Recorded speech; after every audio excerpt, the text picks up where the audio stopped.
दोस्तों, चीन के अंदर एक पुराने घर में मिली ऐसी पेंटिंग जिसके अंदर चांद को एक तरफ दो टुकड़ों में और दूसरी तरफ पूरा चांद दिखाया गया था। एक नॉन मुस्लिम जो पुरानी तस्वीरों की कार्बन डेटिंग करने का काम किया करता था, इसने इस तस्वीर में ऐसा क्या चमत्कार देखा कि वो फौरन कलमा पढ़कर ईमान ले आया और मुसलमान हो गया। इसका लाइव वीडियो मैं आपको दिखाऊंगा कि किस तरह वो इस 1400 साल पुरानी पेंटिंग तक पहुंचा और कैसे एक पेंटिंग ने इसकी जिंदगी ही बदल कर रख दी। यकीन मानो दोस्तों, ये इतनी बड़ी खोज है जिसे सुनकर आपका ईमान ताज़ा हो जाएगा। इस वीडियो के लिए ज़रूर कहूँगा कि भले आप इस वीडियो को लाइक करें या ना करें, लेकिन इस वीडियो को एंड तक ज़रूर देखना। अगर इस नॉन मुस्लिम भाई की बातों को आपने सुन लिया, जो इस पेंटिंग को देखकर ईमान ले आया, आपको अपने मुसलमान होने पर फख्र महसूस होगा। दोस्तों, हम सबका ईमान है कि अल्लाह के नबी सल्लल्लाहु ताला अलैहि वसल्लम ने अपनी उंगली का इशारा किया, चांद दो टुकड़े हुआ और फिर वापस जुड़ गया था। इस मौजज़े को सिर्फ अरब मुल्कों में ही नहीं बल्कि पूरी दुनिया में देखा गया था, जिसके कई हिस्टोरिकल एविडेंस भी हमें मिलते हैं कि जब लोगों ने इस मौजज़े को होते हुए अपनी खुली आंखों से देखा था। इसी मौजज़े की गवाही देते हुए चाइना के अंदर एक पुराने घर में, जिसको एक शख्स ने नीलामी के अंदर खरीद लिया था, इस घर में सफाई के दौरान कुछ पेंटिंग दरियाफ्त हुई जो दिखने में बहुत पुरानी लग रही थी। अब पुरानी चीज़ों की वैल्यू बहुत ज़्यादा होती है, इसीलिए वो घर मालिक इन पेंटिंग की कार्बन डेटिंग के लिए एक कंपनी को फ़ोन करता है और इसी कंपनी में इत्तेफाक से नॉन मुस्लिम भाई काम कर रहा था। अब आगे क्या हुआ, आपको इन्हीं की ज़बानी सुनाते हैं। सलाम जी भाई विक्रम। जी जी मैं पहले भी आपके स्ट्रीम पे आया था कुछ 4-5 हफ्ते पहले। हम्म। और मैं जब पहली बार आया था तो as a non Muslim, as a Hindu who is searching for truth hmm. आया था। लेकिन आज मैं एज अ मुस्लिम आया हूँ। माशाल्लाह माशाल्लाह माशाल्लाह। माशाल्लाह। आप वो आपका वो म्यूजिक वाला सवाल था ना? जी जी जी, मैं आर्ट डीलर हाँ हूँ, जो आप ही ने मुझे बताया था उसके बारे में। बहुत जबरदस्त, जी जी बहुत जी बहुत मुबारक हो, अल्लाह ताला कबूल करे। जी माशाल्लाह। जी जी जी, शुक्रिया बहुत बहुत। आई थिंक माशाल्लाह। आपकी आई थिंक तकरीबन 2 साल से मैं इसके बारे में सोच रहा था, लेकिन आपके प्लेटफॉर्म पे आने के बाद शायद अल्लाह ने दुआ कबूल कर ली। तो माशाल्लाह, तो बहुत अच्छा बहुत अच्छा। जी जबरदस्त। जी जी, मेरा कोई सवाल नहीं है एज सच, लेकिन हम्म। मैं एक अमेजिंग एक्सपीरियंस जो मेरे साथ हुआ वो जी, उसके बारे में शेयर करना चाहता हूँ। प्लीज।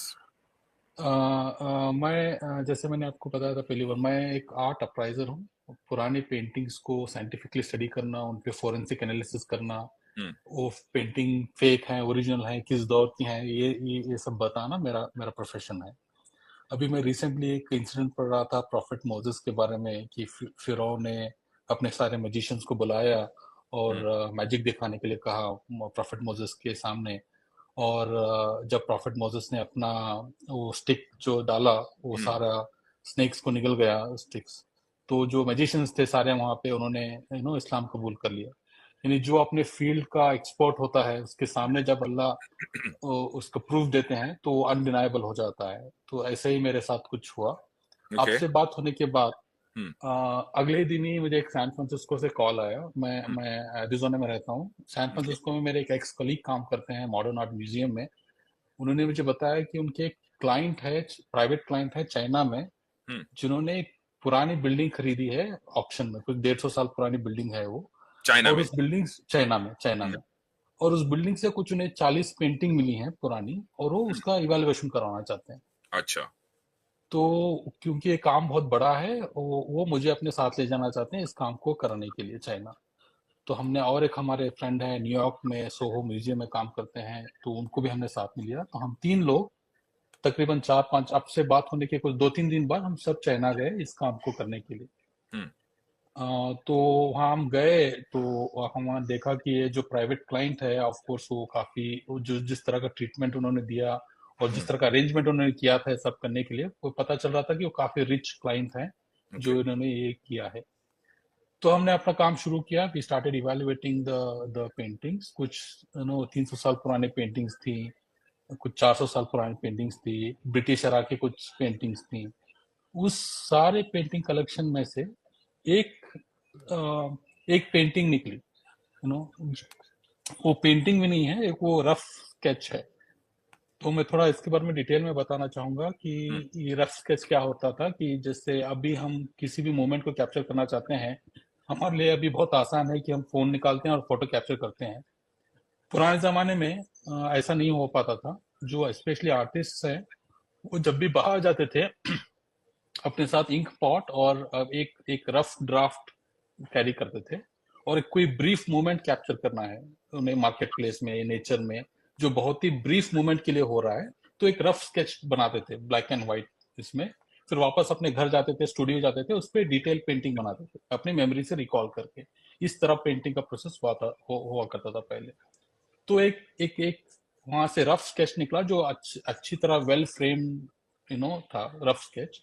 वो हमने पहले उसको फ्रेम को इवेलुएट किया, तो फ्रेम ही कुछ तकरीबन 350 साल पुराना था, वो जो पेंट लिखना था। फिर जब हमने वो स्केच को इवेलुएट किया, वो तकरीबन 1400-1500 इयर्स ओल्ड कार्बन डेटिंग से पता चला कि वो उतने पुराना है। हम्म, अब मैं वो बताता हूँ कि वो स्केच क्या है, और उसको देखने के बाद मुझे इमीडिएटली पता चला कि ये इस्लाम ही सच है और इस्लाम ही हक है।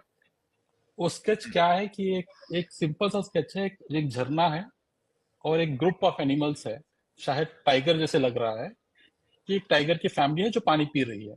एंड फ्रॉम आर्टिस्ट पर्सपेक्टिव ये शायद वो रात को कैप्चर कर रहा है कि एक टाइगर फैमिली आई है झरने के करीब पानी पीने के लिए। और इस स्केच की अमेजिंग पार्ट ये है कि जो मून है ना, वो स्प्लिट है ऊपर। उस अच्छा, उस ओके, स्केच में वो दैट्स स्केच में जो है इंटरेस्टिंग। ना, हम्म, वो मून स्प्लिट है, वो पूरा ओके, नहीं है, ठीक है। हम्म, और एक उसके ऐसा एक कंटिन्यूम एक एक ये है। और वो अगली फ्रेम में, इसी पेंटिंग का एक अगला फ्रेम है जिसमें मून को फिर से वही सीन है, एक टाइगर की फैमिली है जो पानी पी रही है, और मून को पूरा दिखाया गया है। सुभान अल्लाह, ओके, सुभान अल्लाह। ठीक सुभान। है, ये देख के मुझे अनडाउटेडली पता चल गया कि there is no God but Allah, and prophet Muhammad सल्लल्लाहु अलैहि वसल्लम is the final prophet of Allah. There is no सुभान अल्लाह, डाउट अबाउट अल्लाहु इट अकबर। सुभान कि ये अल्लाह, अल्लाहु इंसिडेंट हुआ, हम्म, और किसी ने देखा और उसको रिकॉर्ड भी किया, हम्म, और ये हिस्टोरिकल प्रूफ है कि ये हुआ। और ये I mean no God but Allah can do this kind of thing. सुभान अल्लाह, जबरदस्त। तो आप मुझे बताएं कि वो जो स्केच था उसका कोई रिकॉर्ड आपके पास है? मसलन मैं हाँ सबसे पहले तो ये जानना चाहूंगा कि ये कैसे पता चला कि ये स्केच 1400 साल पुराना है, हाँ प्लस हाँ पहले ये बताइए मुझे जी। ठीक है। तो इसका एक प्रोसेस होता है मुफ्ती साहब, जो हम पेंटिंग का जो टाइमलाइन इवेलुएट करते हैं। सो फर्स्ट हम पेपर का इवेलुएट करते हैं कि वो पेपर कितना पुराना है, वो पपायरस है या कैनवस है या कपड़े पे बनाया गया है। फिर हम इंक का इवेलुएशन करते हैं, जो इंक से वो बनाया गया है उसका केमिकल कंपोजिशन क्या है, वो केमिकल कंपोजिशन कब इन्वेंट किया गया था या कब यूज हुआ करता था, उस पे ये करते हैं। फिर फाइनली हम उसको माइक्रोस्कोपिक कार्बन डेटिंग पे डालते हैं, तब वो एक अप्रोक्सीमेट डेट मिलती है हमें। उसमें एग्जैक्ट नहीं पता चलता 50-60 ईयर्स 100 ईयर्स का अप एंड डाउन होता है, but at least will come to know कि इस जमाने की है। फिर वो उसका हिस्टोरिकल रिकॉर्ड कहीं पे मेंशन किया गया हो कि कहीं पे किसी ट्रैवलर ने मेंशन किया है या किसी आर्ट हिस्टोरियन ने इसको मेंशन किया है कि ऐसी एक पेंटिंग एग्जिस्ट करती थी, तो उसको हम सारा रेफरेंस लेके इसका एक डेट पता करते हैं। ओके, तो उस स्केच के ऊपर, अच्छा वो पेपर के ऊपर था या वो खाल के ऊपर? वो एक इसको एक क्या बोलते हैं उसको, पपायरस जिसको बोलते हैं, लेदर और प्लांट के टेक्सचर से मिलके एक काइंड ऑफ पेपर बनता था उस जमाने में। अच्छा, ओल्ड जिसके ओल्ड पेंटिंग बनाया करते थे। वो ओके, कैनवस, अभी जैसा कपड़े का कैनवस, कैनवस मिलता है, कैनवस नहीं था वो एक अच्छा, काइंड ऑफ लेदर और प्लांट का जो रबर मिक्स मिलता है ना, उसको मिक्स करके एक ये बनाया करते थे। ओके। तो आपने फोरेंसिक उस पे इन्वेस्टिगेशन किया, आपको पता चला कि 1400 साल पुराना है, उसके ऊपर जो स्केच है, अब ये स्केच इंक से है, तो उस इंक का जो आपने जो इन्वेस्टिगेट किया, वो इंक कितनी पुरानी है? ये भी तो हो सकता है ना कि वो जो मटेरियल है वो पुराना हो लेकिन इंक नहीं हो। जी जी जी जी। तो हमने वो इंक का भी हमने इवेल्युएशन किया। तो इंक जो है वो दो टाइप की इंक यूज करते थे आर्टिस्ट उस टाइम पे, एक जो अपने नॉर्मल कलरफुल पेंटिंग बनाने के लिए, और एक ऐसा रफ स्केच बनाने के लिए। तो रफ स्केच बनाने के लिए जो यूज करते थे वो कोल का जो कोयला होता है उसका पाउडर और एग व्हाइट मिक्स करके एक एक एक एक मिक्सचर तैयार किया जाता था, जो रफ स्केच बनाने के लिए यूज किया करते थे। तो वो एग्जैक्ट मिक्सचर के कंपोनेंट्स हमें उसमें मिले, coal powder and egg white egg. और ये कितने सौ साल पहले इस्तेमाल किया जाता था?